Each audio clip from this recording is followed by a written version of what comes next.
নমস্কাৰ সকলোকে প্ৰীতি সম্ভাষণ জ্ঞাপন কৰি নিউজ নৰ্থ ষ্টুডিঅ'ত মই মুকেশ অনুসেই যশস্বী কবি নীলমণি ফুকনৰ নামত উৎসৰ্গিত যোৰহাটৰ সহস্ৰাব্দ উদ্যান নিউজ নৰ্থ এক বিশেষ প্ৰতিবেদন যশস্বী কবি নীলমণি ফুকনৰ নামত উৎসৰ্গিত যোৰহাটৰ সহস্ৰাব্দ উদ্যান সহস্ৰাব্দৰ স্মৃতি যুগমীয়া কৰাৰ মানসেৰে যোৰহাট বিধানসভা সমষ্টিৰ বিধায়ক হিতেন্দ্ৰনাথ গোস্বামীৰ প্ৰচেষ্টাত যোৰহাট চহৰৰ মাজমজিয়াৰ বৰুৱা চাৰিআলিত প্ৰতিষ্ঠা হোৱা সহস্ৰাব্দ উদ্যানখন মিলেনিয়াম পাৰ্ক আজি জ্ঞানপীঠ বঁটা প্ৰাপক যশস্বী কবি নীলমণি ফুকনৰ স্মৃতিত উৎসৰ্গিত কৰা হয়।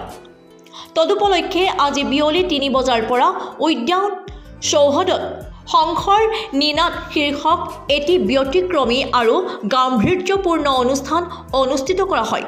কাৰ্যসূচী অনুসৰি বিয়লি ৩ বজাত অতিথি আদৰণিৰ পিছতে সুমধুৰ শংখধ্বনিৰ মাজতে বন্তি প্ৰজ্বলন আৰু স্মৃতি তৰ্পণ কৰে পৌৰপতি লক্ষ্মী খাৰগৰীয়া আৰু ভৃগুপতি হাজৰিকাই। কাব্য ঋষি নীলমণি ফুকন স্মাৰক সহস্ৰাব্দ উদ্যানৰ মূল তোৰণ উদ্বোধন কৰি উদ্যানখনৰ আনুষ্ঠানিকভাৱে নামাকৰণ কৰে বিধায়ক হিতেন্দ্ৰনাথ গোস্বামীয়ে।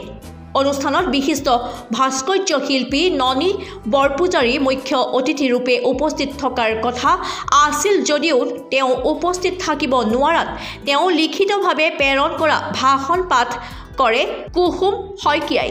অনুষ্ঠানত বিশিষ্ট প্ৰবন্ধকাৰ তথা কলা সমালোচক অংকুৰ ডেকা উপস্থিত থাকি নীলমণি ফুকনৰ কাব্য চেতনা বিষয়ত বক্তৃতা প্ৰদান কৰাৰ লগতে নীলমণি ফুকনৰ কনিষ্ঠ পুত্ৰ অমিতাভ ফুকন উপস্থিত থাকি যশস্বী কবিগৰাকীৰ জীৱন কৰ্মৰ আলোকপাত কৰে। সন্মিলিত মহিলা গানৰ শিল্পীসকলে কাব্য আলেখ্য পৰিৱেশন কৰা অনুষ্ঠানত জাতীয় সংগীত পৰিৱেশন কৰে জোনাক মইনা পাৰিজাতৰ মইনাসকলে। উদ্যান পৰিচালনা সমিতিৰ সভাপতি ৰাজু কুমাৰ বৰঠাকুৰে উদ্দেশ্য ব্যাখ্যা কৰা আৰু আবাহক অজন্ত কুমাৰ বৰাই আধৰা গাম্ভীৰ্যপূৰ্ণ অনুষ্ঠানটোত যোৰহাটৰ বিশিষ্ট ব্যক্তিসকল উপস্থিত থাকে।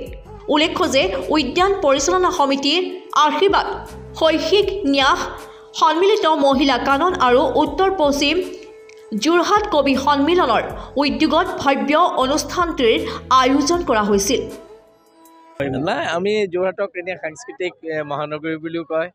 আমাৰ শিক্ষা কেন্দ্ৰ এটা আমি শিক্ষাৰো মহানগৰী আমি একচুৱেলি ৰাজধানী ইন এ চেন্স অতীজত আছিলে।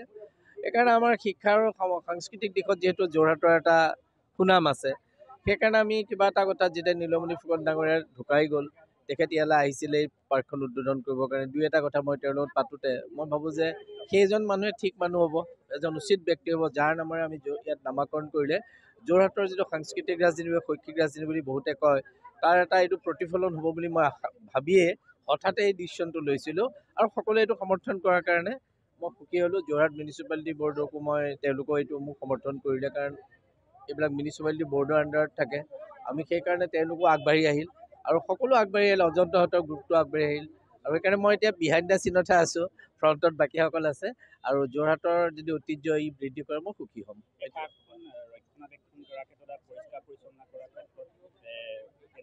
এতিয়া এইটো একচুৱেলি প্ৰথমতে আমাৰ অলপ অসুবিধা হৈছিল। মোৰ জনহিত বুলি এটা সৰু মোৰ এটা NGO আছিল, মই কিছু টকা হাইকোৰ্টৰ পৰা পাইছিলোঁ এটা কেছত জিকি, তাৰে এটা পইচা আমি ফিক্স ডিপজিট কৰি পেলাই মই জনহিতৰ এই কামটো এই পাৰ্কখন চলাই আছিলোঁ। খুব কম পইচা পাইছিলোঁ, আজিকালি সুতো কমি গ'ল কিন্তু সৌভাগ্যবশতঃ SBI মাজতে আহিল, SBI আমাক অলপ ফাইনেন্স তেওঁলোকে আমাক দিলে এডভাৰটাইজৰ কৰালৈ আৰু আমি এতিয়া কেইবাজনো উদ্যোগী আছে যোৰহাটত, তেওঁলোকক মই ক'লোঁ, তেওঁলোকে নিজে আগবাঢ়ি আহিলে। ৰাজকমৰ বৰঠাৰক মই এটা দায়িত্ব দিলোঁ, তেওঁ এজন যুৱ উদ্যোগী আৰু তেওঁ দায়িত্ব লৈছে আৰু তেওঁৰ লগত বহুতে আজি পাৰ্কখন কৰাত সহায় কৰিছে। আমি কমিটিখনে ভাল কাম কৰিছে আৰু মিউনিচিপালিটিও সহায় কৰিছে আৰু আপদে বিপদে ময়ো সহায় কৰিম, কিন্তু এতিয়া মই ভাবিছোঁ ৰাইজে এখন চোৱা চিতা কৰা ভাল। এখন মোৰ দায়িত্ব আছিলে, বিধায়ক হিচাপে মই দায়িত্ব পালন কৰিলোঁ। মই ইয়াৰ মালিক নহয়, ৰাইজে মালিক। আমি সুখী, আমি আনন্দিত হৈছোঁ। এই দেউতাৰ প্ৰথম বছৰ শেষ হোৱাই নাই, 19 তাৰিখে তেখেত ঢুকুৱা এবছৰ হ'ব। প্ৰথমটো বছৰতেই আৰু এতিয়ালৈকে এইটো সৰ্ববৃহৎ দেউতাৰ স্মৃতি ৰক্ষাৰ কাৰণে যিটো তেওঁলোকে পদক্ষেপ লৈছে, এতিয়ালৈকে কৰা চবতকৈ সৰ্ববৃহৎ এইটো প্ৰকল্প বা আজি তেওঁ আমাৰ দেউতাৰ প্ৰয়াত পিতৃৰ নামত নামাকৰণ কৰিলে তাৰ কাৰণে আমি পৰিয়ালৰ তৰফৰ পৰা বিধায়ক মহোদয়কে ধৰি যোৰহাটৰ আটাইখিনি মানুহ ধন্যবাদ জ্ঞাপন কৰিছোঁ। আৰু এটা কথা দেশৰ যি ৰাজপথ আছে বা বায়ুপথ আছে তেওঁৰ নামত সোণাৰু গছো ৰোপণ কৰা হৈছে এটা প্ৰথম পদক্ষেপ আছিল হয় আৰু এইটো এটা দ্বিতীয় পদক্ষেপ হয় দুইটা পদক্ষেপক লৈ আপুনি কিমান সন্তুষ্ট আৰু কি আশা কৰে আপুনি?